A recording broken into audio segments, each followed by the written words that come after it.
సిద్దిపేట జిల్లాలో యూరియా కొరత రైతులను తీవ్రంగా వేధిస్తుంది. దుబ్బాక PACS వద్ద రాత్రి నుంచే క్యూ లైన్లలో వేచి ఉన్నారు.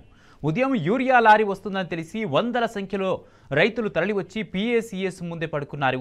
ఈ సందర్భంగా కాంగ్రెస్ ప్రభుత్వంపై రైతులు ఆగ్రహం వ్యక్తం చేశారు. యూరియా ఇవ్వడం చేతగాకపోతే ముఖ్యమంత్రి పదవి నుండి రేవంత్ దిగిపోవాలని రైతులు మండిపడ్డారు.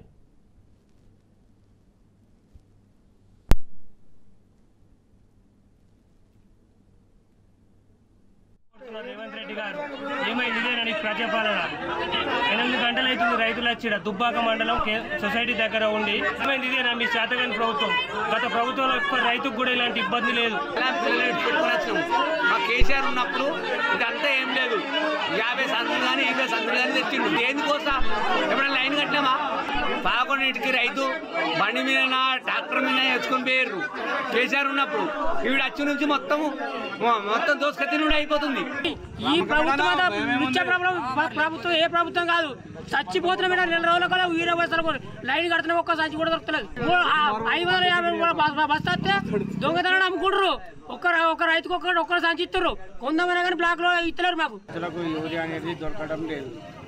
ఈ తెలంగాణ రైతులు ఇంత ఇబ్బందులు పడుతున్నారు. యూరియా గురించి నెల 15 రోజుల నుండి ఎరువులు దొరకపోవడం వల్ల ఈ రాత్రి తెలంగాణ పడుకోవడం జరుగుతుంది. వరంగల్ జిల్లా నర్సంపేటలో యూరియా కోసం రైతులు పడిగాపులు కాస్తున్నారు. అర్ధరాత్రి అవుతున్న కుటుంబాలతో సహా యూరియా బస్తాల కోసం వేచి చూస్తున్నారు. ఉదయం యూరియా బస్తాలు ఇస్తారని సమాచారం తెలుసుకున్న అన్నదాతలు రాత్రి 9 గంటల నుంచే క్యూ లైన్లో నిల్చున్నారు. అధికారులు ఎప్పుడు టోకెన్లు ఇస్తారా అనే ఆశతో గంటల తరబడిగా ఎదురు చూస్తున్నారు.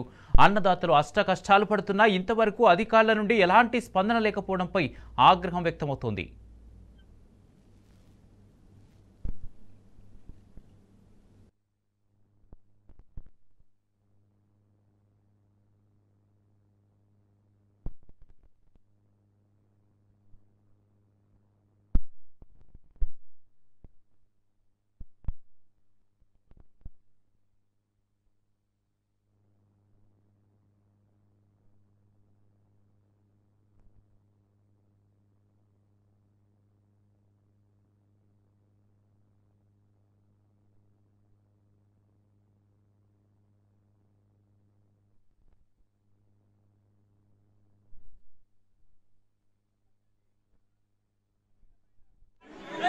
వచ్చింది ఇలా ఆడ మగ అనే తేడా లేకుండా దాదాపు 2000 మంది ఇలా నెక్కొండ రైతు వేదిక కాడికి రావడం జరిగింది.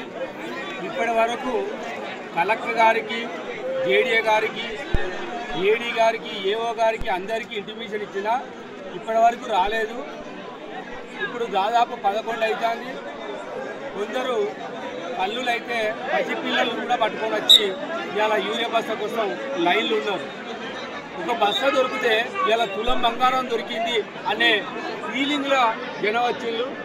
ఇలా కాంగ్రెస్ గవర్నమెంట్ వచ్చుడేమో కానీ ఇలా రైతుల్ని నానా ఇబ్బంది పడి నేను ఒక 20-25 సంవత్సరం నుంచి రాజకీయం చేస్తానా ఏ రోజు కూడా ఇంత ఈ తెలంగాణ కూడా ఇక్కడ నైట్ మొత్తం కూడా పడుకోవడానికి కూడా రెడీగా ఉన్నారు.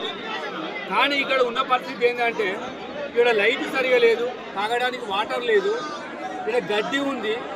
ఏ పక్క నుంచి ఏ పామొస్తుందో ఏ తేలొస్తుందో తెలియని పరిస్థితి ఉన్నది. ఇలా రైతులకు ఎలాంటి ఇబ్బంది జరిగినా అనుకోకుండా జరిగితే మాత్రం దానికి పూర్తి బాధ్యత అధికారులు బాధ్యత వహించాల్సి వస్తుంది. సుమారు సాయంత్రం 5 గంటల నుంచి దాదాపు 1000 నుంచి 1500 మంది రైతులు, ముఖ్యంగా మహిళలు పడిగాపులు కాస్తున్న సమయం ఇప్పుడు 11 అవుతున్నది.